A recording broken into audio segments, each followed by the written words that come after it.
ठीक किया, ममता बनर्जी ने तो सब ठीक किया, बस कोलकाता में है इसलिए इस मामले को इतना तूल दिया जा रहा है, कहीं और होता तो इतना तूल नहीं दिया जाता। ये कंपैरिजन ही गलत है।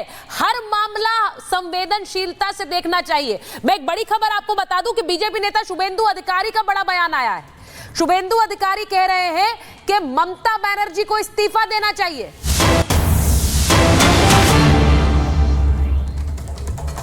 कोलकाता में शुभेंदु अधिकारी ने कहा ममता बनर्जी का इस्तीफा ही एकमात्र उपाय है।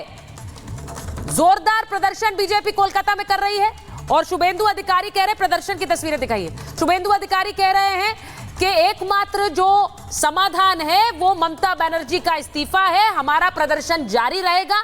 ममता बनर्जी इस्तीफा नहीं देती तो राज्य के यही हालात बने रहेंगे।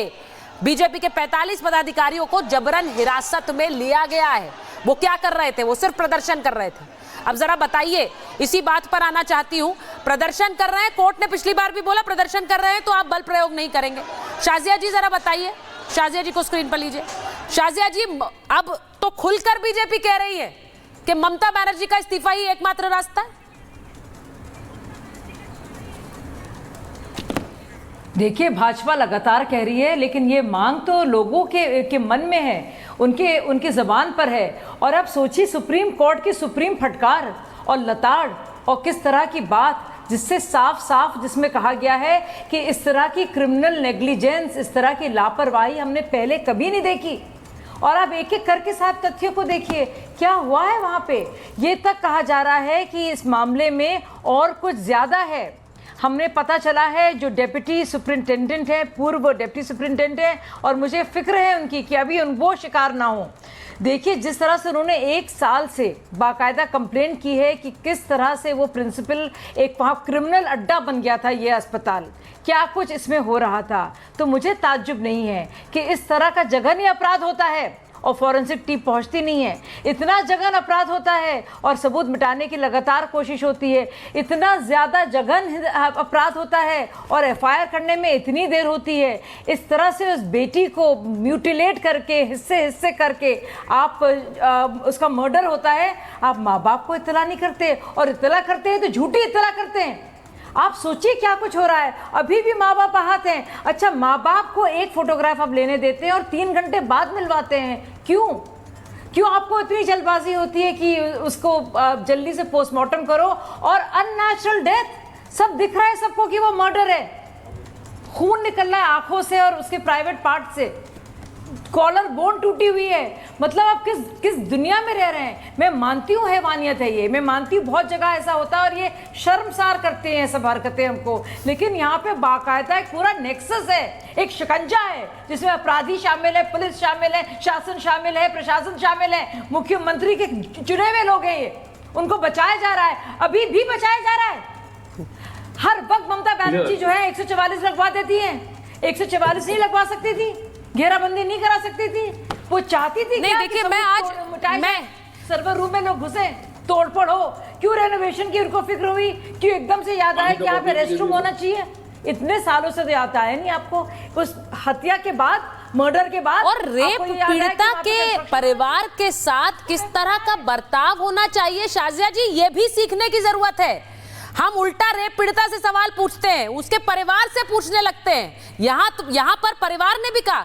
तौसीफ जी, मैं आपके पास आऊं, सुनिए, आप थोड़ा लेट से जुड़े। हाँ, बोलिए। नहीं, छोटी सी चीज, 10 सेकंड। सुचरिता जी, मैं आपको बताना चाहती हूँ और आपके माध्यम से आपके सारे दर्शकों को बताना चाहती हूँ। आप देखिए, पश्चिम बंगाल की टीम जो पीड़िता के परिवार के खिलाफ उतरी है, एक आर्मी है लॉयर्स की, पीड़िता के खिलाफ जो उतरी है, जो पश्चिम बंगाल की सरकार को बचाने के लिए कपिल सिब्बल के साथ इतनी महिलाएं हैं, वो सारी की पूरी आर्मी है। एक पीड़िता जिसको मार के कत्ल कर दिया गया, रेप करके, उसके गरीब माँ बाप उसके सामने खड़ा कर दिए पश्चिम बंगाल की सरकार ने। करीब 15 लॉयर्स और उसमें ज्यादातर महिलाएं। मैं पिता की बात सुनवाना चाहती हूँ शाजिया जी, ये भी बता दीजिए आप। मैं पिता की बात सुनवाना चाहती हूँ क्योंकि एक और बड़ी खबर हमारे पास आ रही है। तौसीफ जी, ममता बनर्जी ने प्रधानमंत्री नरेंद्र मोदी को चिट्ठी लिख दी है। मैं उस चिट्ठी पर आ रही हूँ, लेकिन उससे पहले जरा पिता की बात सुनवा देती हूँ। पिता क्या कह रहे हैं संदीप घोष पर, वो क्या कह रहे हैं कोलकाता के पुलिस कमिश्नर पर, जरा चलाइए। प्रिंसिपल तो हम तो क्या बोला, हम उसको जरूरत पड़ा, उन्होंने बोलता है उसको हम लोग हमारा ऑफिस में बुलाओ, हम नहीं जा सकते। बाद में उन्होंने आया था लेकिन हम लोगों से बात नहीं किया। जरूरत पड़ा कोई सिग्नेचर का, उन्होंने बोला हम उनको हमारा ऑफिस में आने के लिए बोलो।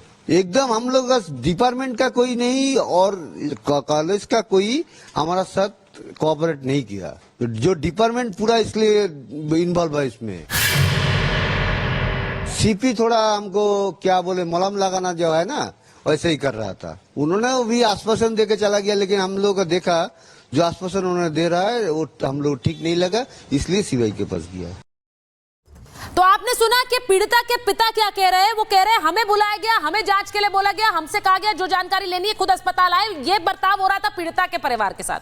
अब मैं एक बार जरा बड़ी खबर बता दूं कि किस तरह से ममता बनर्जी ने चिट्ठी लिख दी है देश के प्रधानमंत्री को, नरेंद्र मोदी को चिट्ठी लिखी है। बड़ी खबर हम बता रहे हैं और उसमें लिखा है कि I wish to bring to your kind attention the regular and increasing occurrences of rape cases throughout the country.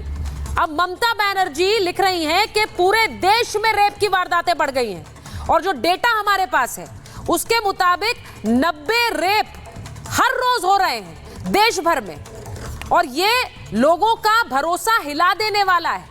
ये वो लिख रही है, this shakes the confidence and conscious of the society.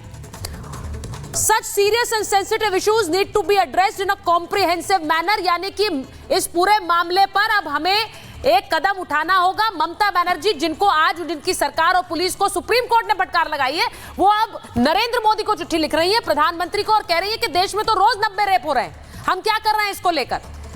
अब अपने प्रदेश में जो फटकार मिल रही है, क्या उसे एक तरफ करते हुए फास्ट ट्रैक कोर्ट में मामले की सुनवाई की मांग भी वो कर रही है। ये सब बहुत अच्छा है तौसीफ जी। ममता बनर्जी जो कह रही है ये बहुत अच्छा है, वो बोल रही है कॉम्प्रिहेंसिव नीति बने, लेकिन ये वो तब बोल रही है जब वो खुद खटगरे में खड़ी हो गई, जब उनकी सरकार से और उनकी पुलिस से सवाल पूछे जा रहे हैं। सुचित्रा जी, मैं बिल्कुल इस बात से सहमति रखता हूं कि संदीप घोष को जो है सस्पेंड करना चाहिए था, उसको एक हॉस्पिटल से हटा के दूसरे हॉस्पिटल में नहीं देना चाहिए था। मैं बिल्कुल इस बात से इत्तेफाक रखता हूं कि संदीप घोष को शायद सीबीआई पुलिस को अरेस्ट कर लेना चाहिए था और कस्टोडियल इंटरोगेशन करना चाहिए था। अब तक उसे जो है कस्टडी में इंटरोगेशन नहीं लिया गया। लेकिन इन सारी बातों के पीछे राजनीतिक करने वाले लोग जब अफवाहें फैलाते हैं, झूठ बात कहते हैं, आज सुप्रीम कोर्ट ने भी उस बात को पॉइंट आउट किया। अभी शाजिया अलमी जी कह रही थी फ्रैक्चर्स थे, देखिए 150 ग्राम सीमेंट मिले हैं। इस तरह के अफवाहें सोशल मीडिया में पिछले 9 दिन से चल रहे हैं और आज सुप्रीम कोर्ट ने यह कहा, काउंसिल